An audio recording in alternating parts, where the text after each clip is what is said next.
Well, the wild card chases are as advertised. Pretty wild right now. Near no-hitters equal losses.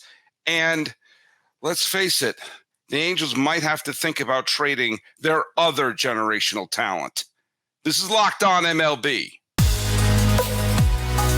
You are Locked On Diamondbacks, your daily Arizona Diamondbacks podcast. Part of the Locked On Podcast Network, your team every day.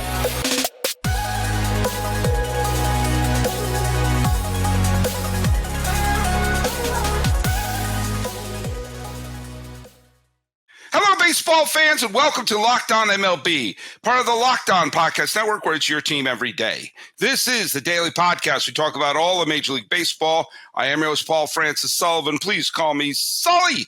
I am an Emmy-nominated television producer who has been a baseball podcaster for well over a decade, and this is now wrapping up my 5th season here at the Locked On Podcast Network. Follow us at Locked On MLB Pods on Twitter, or whatever the hell it's called now, and Instagram. I'm your pal Sully. I'm at Sully Baseball on Twitter, Sully Baseball Podcast on Instagram. Follow us on the YouTubes. Please subscribe and be on alert for new videos. I got a haircut today, but someone who doesn't need a haircut is my once-a-week co-host. He's right over there, looking good. Yeah, that's because I got a haircut this weekend as well. Sully Baseball. I'm Miller Thomas, host of the Locked On Diamondbacks podcast. You can catch me on Twitter at CareerThomas24 for the personal account. Look up Locked On Diamondbacks, both Twitter, Instagram for the podcast handle. Streaming on all podcasting platforms, of course. And please hit subscribe to Locked On Diamondbacks on YouTube.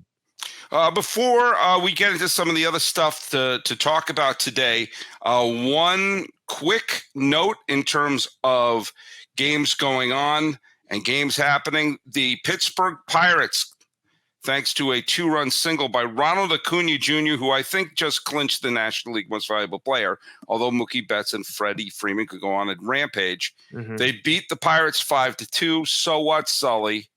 So what? I'll tell you why, so what. The Braves became the first team to clinch a playoff berth. Here we are recording on September 10th, and the Atlanta Braves know that if everything goes wrong, they're going to go to the postseason as a wild card team, but I have a feeling more things will go right. They're a 93-win team. Their magic number to clinch the National League East again has been reduced to 6. And the Braves, who just look phenomenal right now, they're an organization that just has put it all together. What's their flaw? I mean, they have the lineup, they have the bullpen, they have the rotation, they have stars at every position. I mean, what's the flaw with the Atlanta Braves? Yeah, right now. Do you know what they are?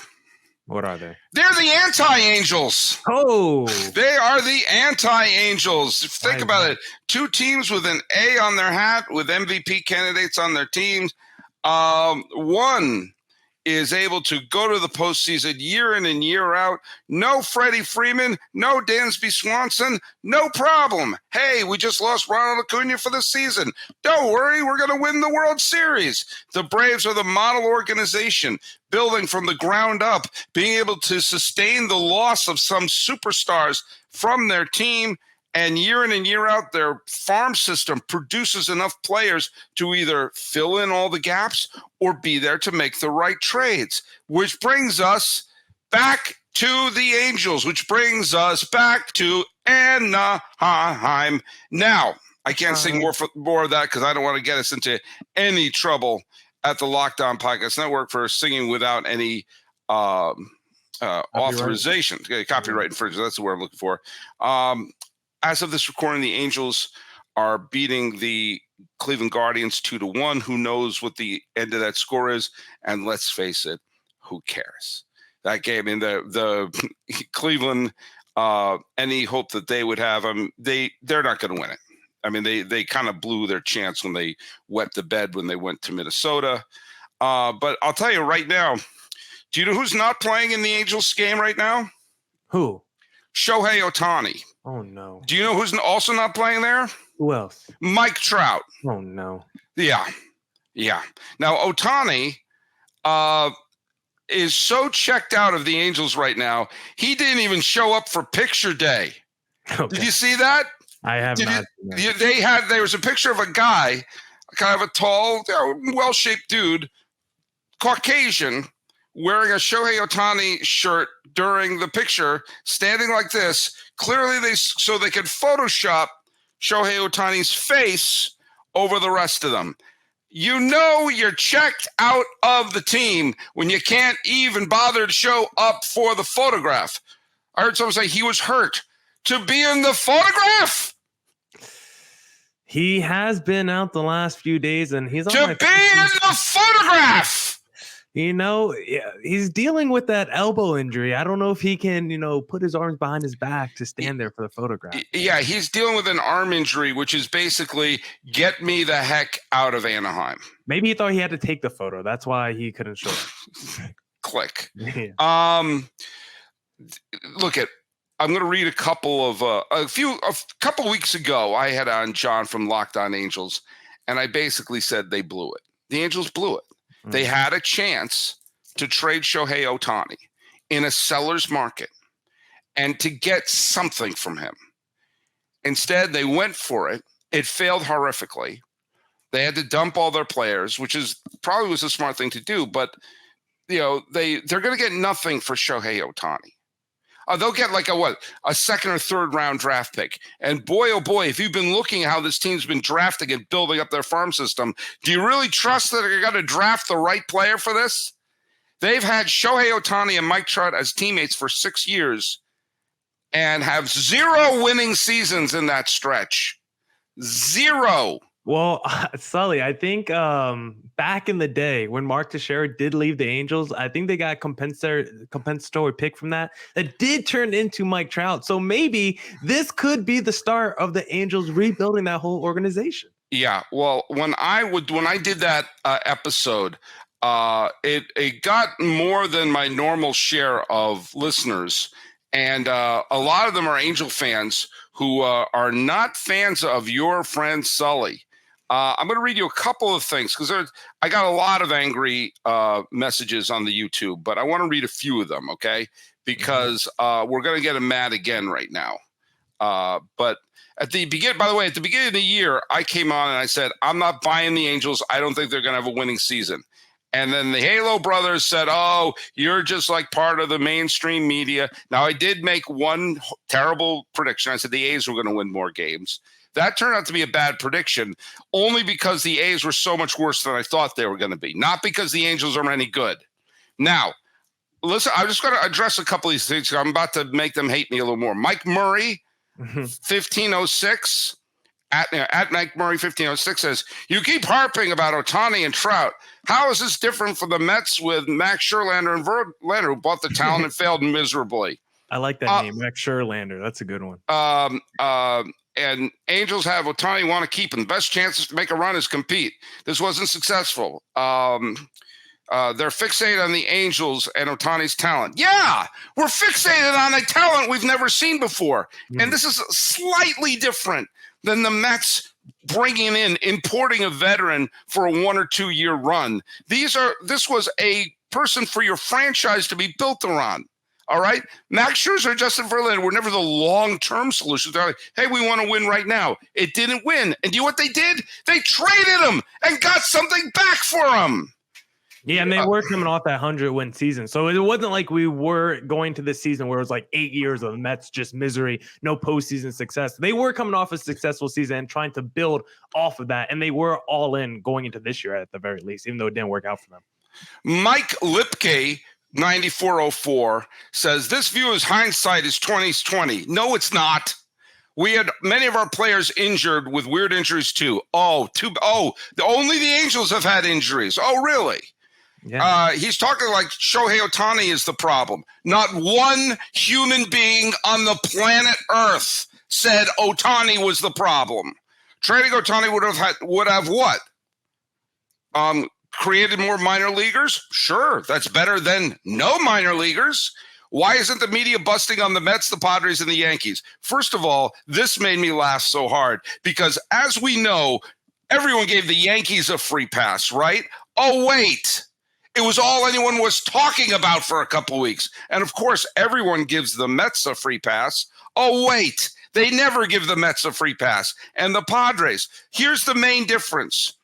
to remember when the Padres with Juan Soto and Manny Machado and Yu Darvish, do you know when the last time they were in the playoffs? You have to go all the way back to 2022.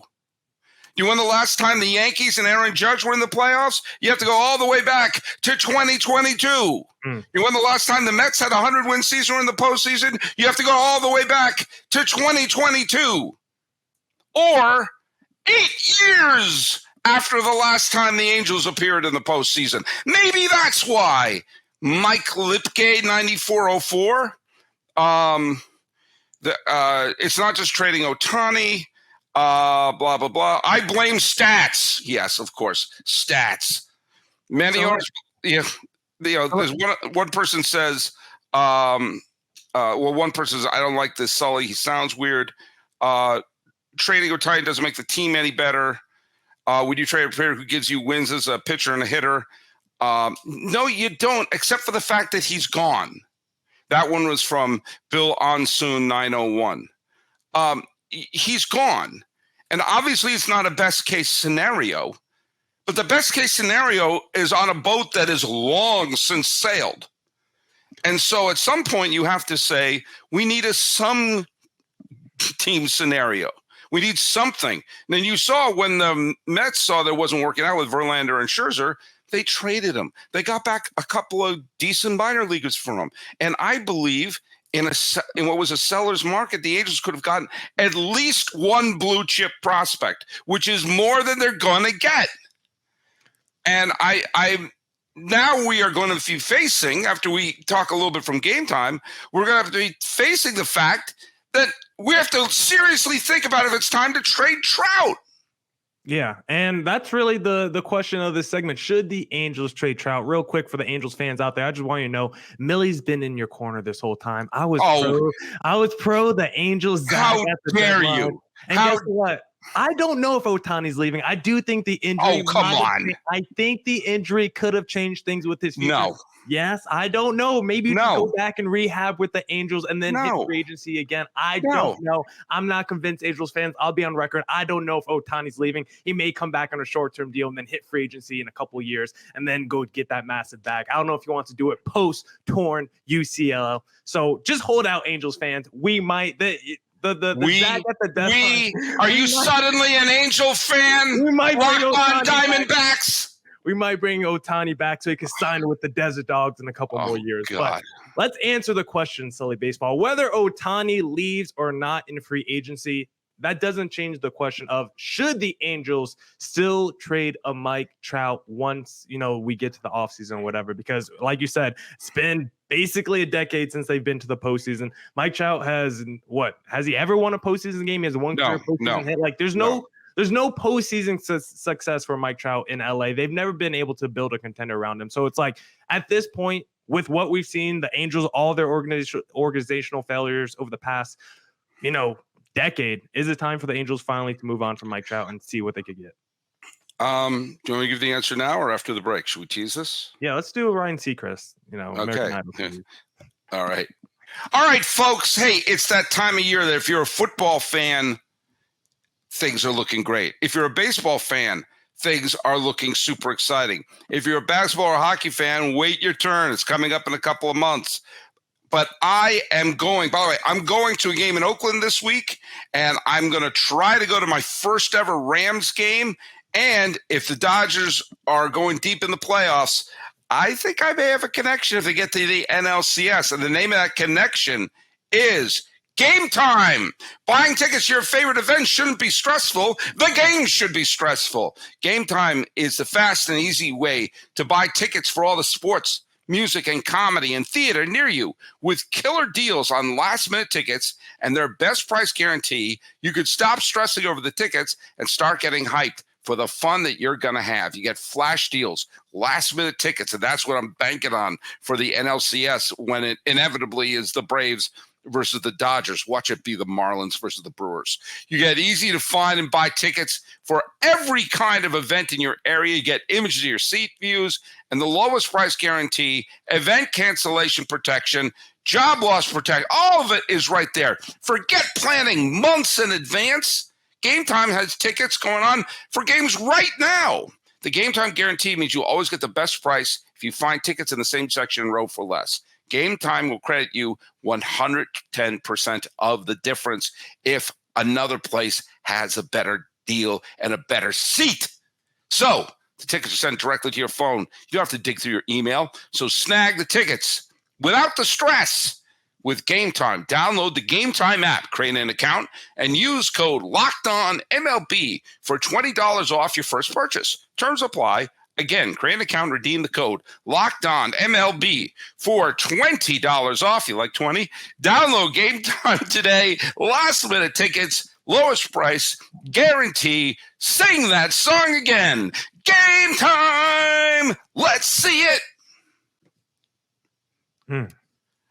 We talked about franchise players.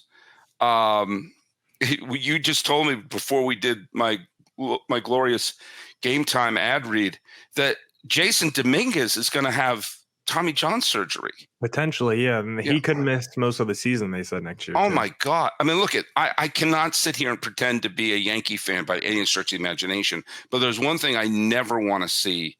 I never want to see injuries. I want to see the best players on the field. And Jason Dominguez, who burst onto the scene, Aaron Judge because remember, Judge burst onto the scene with a home run in his first at bat. You want to see, even if you root against the Yankees, if you root against any of these teams, you want to see their best players on the field. And that's just heartbreaking because Jason Dominguez looked like he was, who knows? He could very well still come, flying back and this may be just something he needs to do, but wow. But yeah.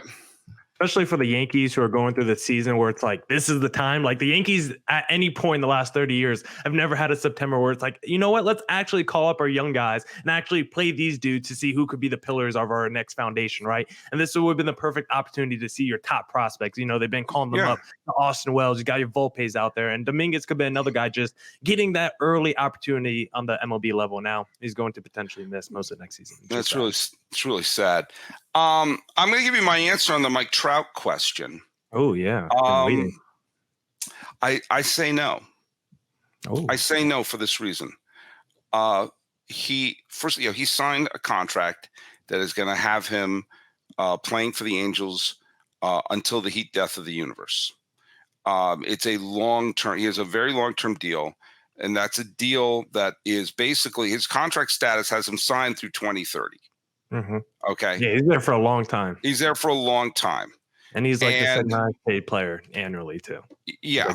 This isn't all out of the goodness of his heart. They're paying. He's getting his bag now here. Yeah. His great grandkids can go to law school if they get in. However, and I'm as big a Mike Trout fan who is not an Angel fan as you're going to meet. I love watching Mike Trout. I've gone to many games at Anaheim to watch him play. I think he's fabulous. He hasn't played 140 games in a year since 2018.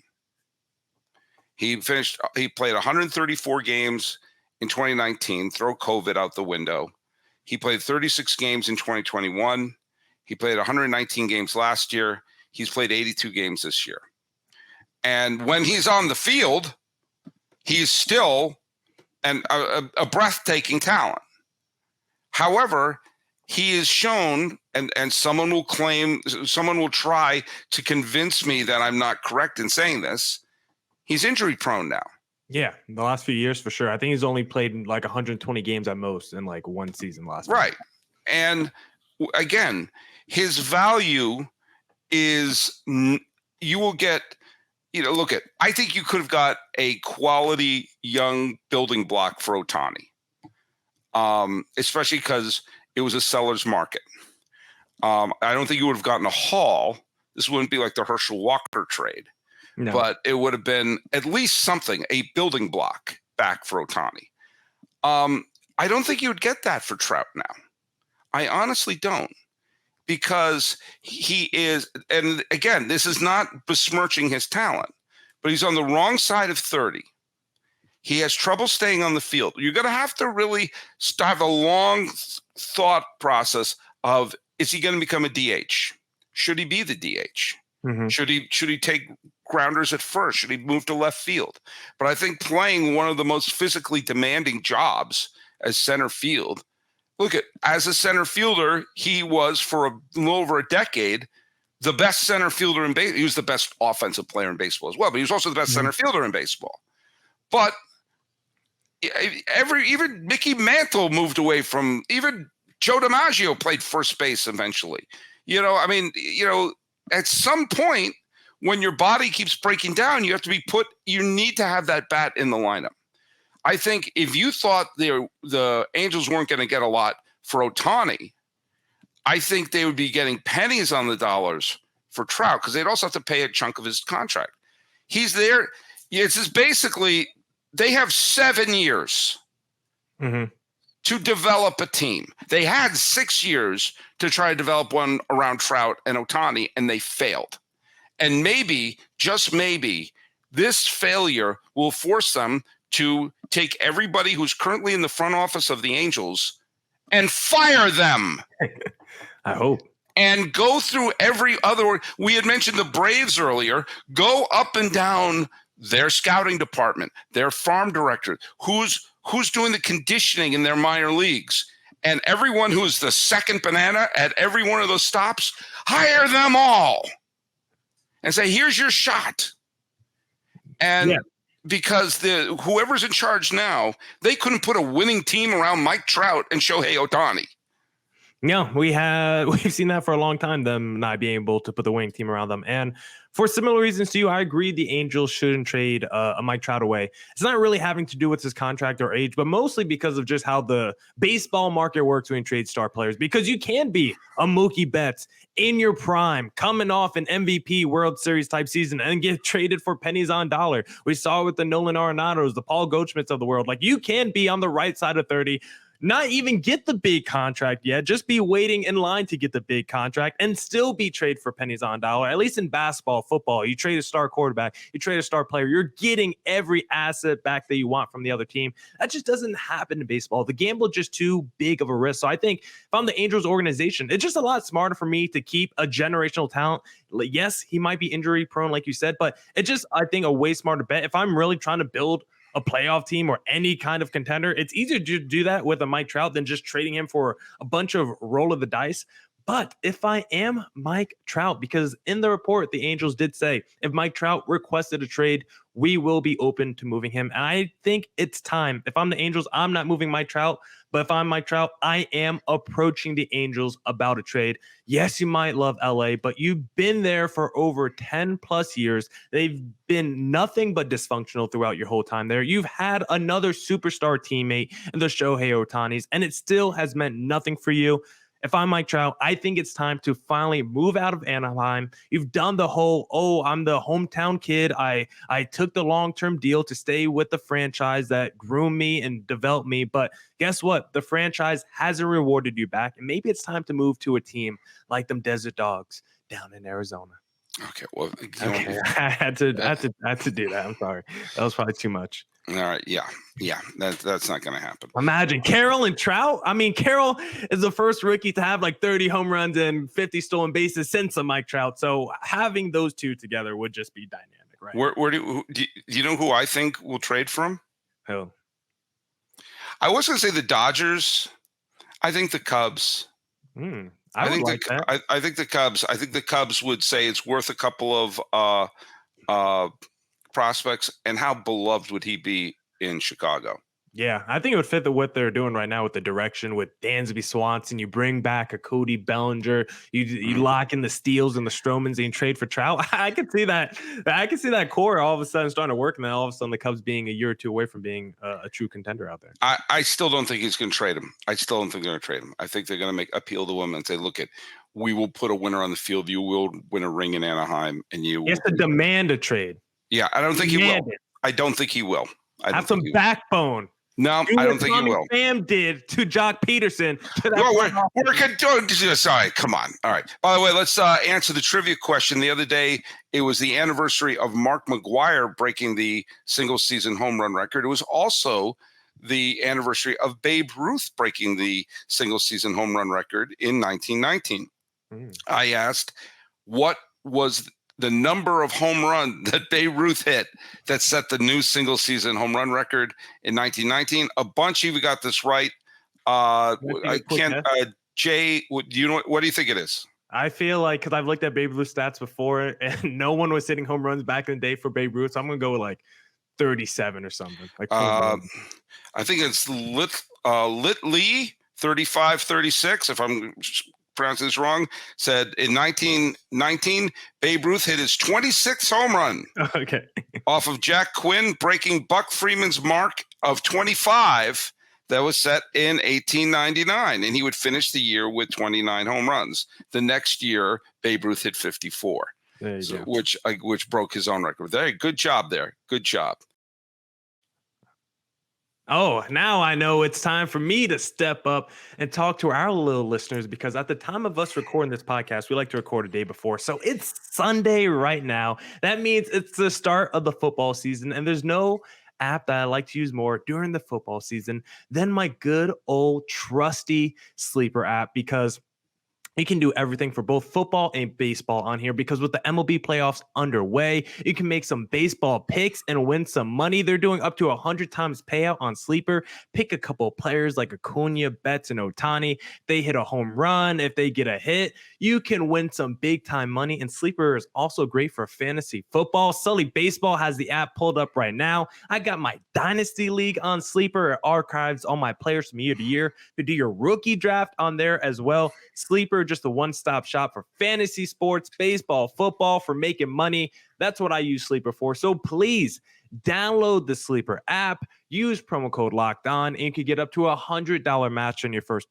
your first deposit. Terms and conditions apply. See Sleeper's terms of use for details. Please use promo code Locked On Sleeper. All right, let's bounce around the league quickly.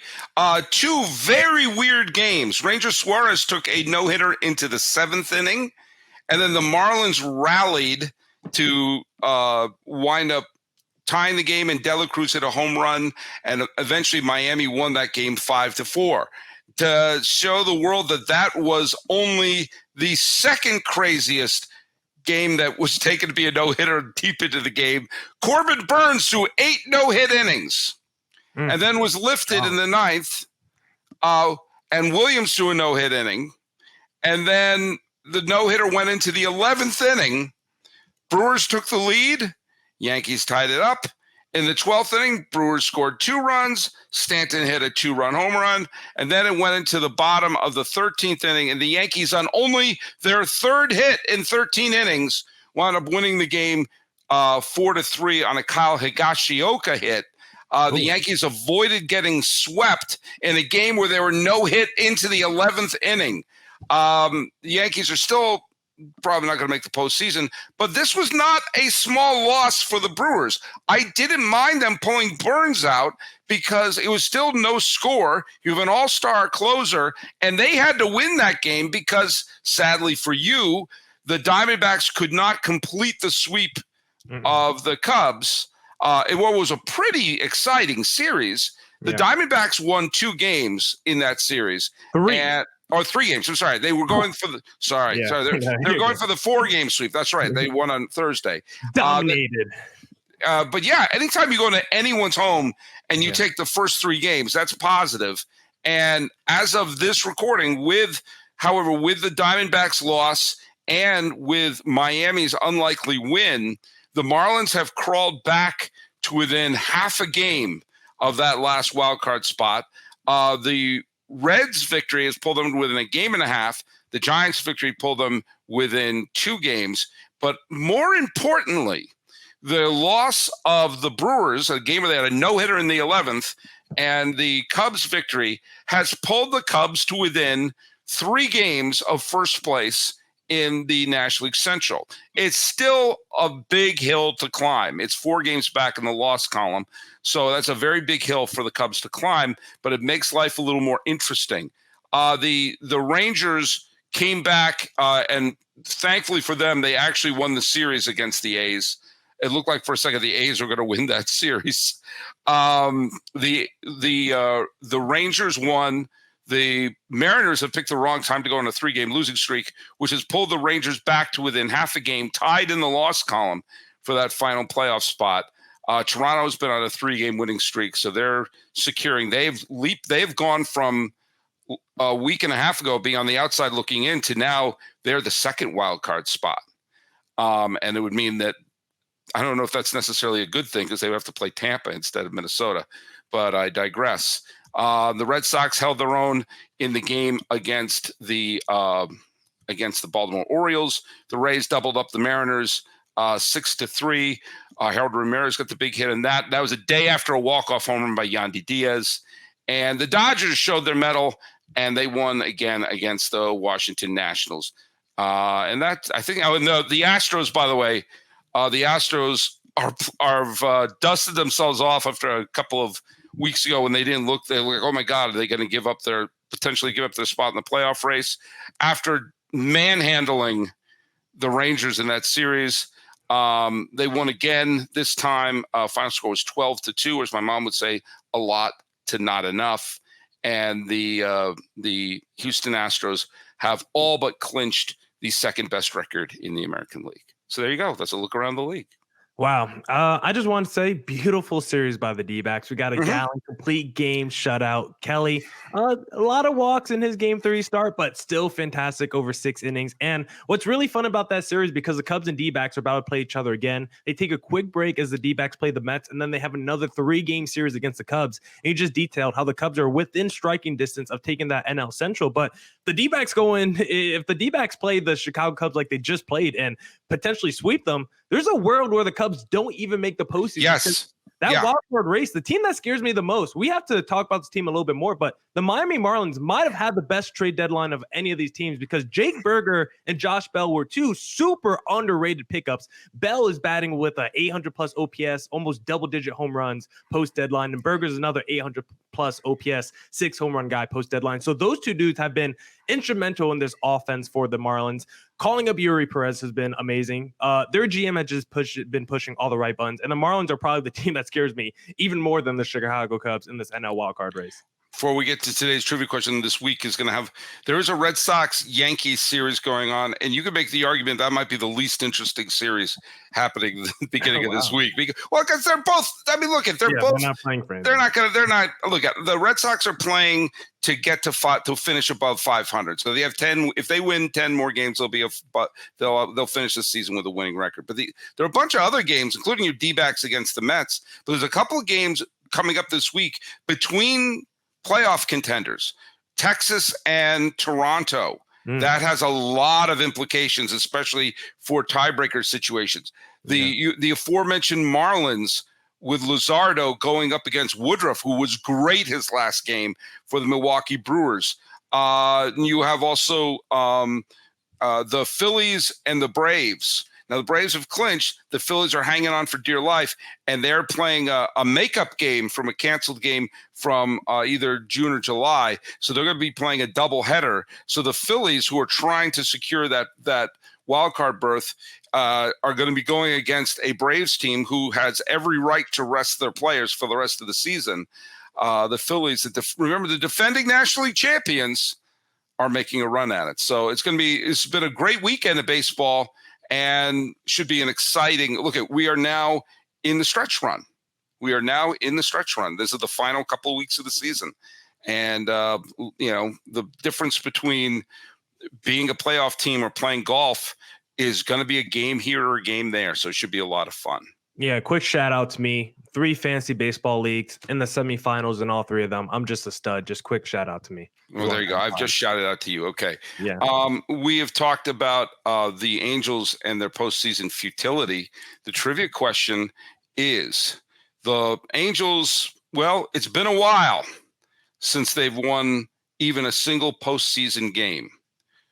Who got the save for the last game, the last postseason game the Angels ever won? And I'll give you a hint. He was not teammates with Mike Trout. So Okay. if you're playing the immaculate grid and him and Mike Trout are not going to meet because they did not play on that team. Actually, I have to look. He may have been. Now that I said it, he may have been a teammate with him later. Anyway, the point is, who got the save? Who was the last person to nail down a postseason win, not series, just a win for the Angels? That is our trivia question for today. Miller, tell people where they can listen to your show. You can follow me on all streaming platforms. Follow me on Twitter at CareerThomas24 for my personal account. Look up Locked On Diamondbacks, both Twitter, Instagram for the podcast handle. And please hit subscribe on Locked On Diamondbacks on YouTube. And you follow us at Locked On MLB Pods on Twitter and Instagram. Follow us here on YouTube. And I think that's pretty much it. All right, big week coming on here. It's Monday, and we're going to have some fun. For Miller Thomas of Locked On Diamondbacks, my name is Paul Francis Sullivan. Call me Sully. I'm the host of Locked On MLB. Let's fist pump for another week.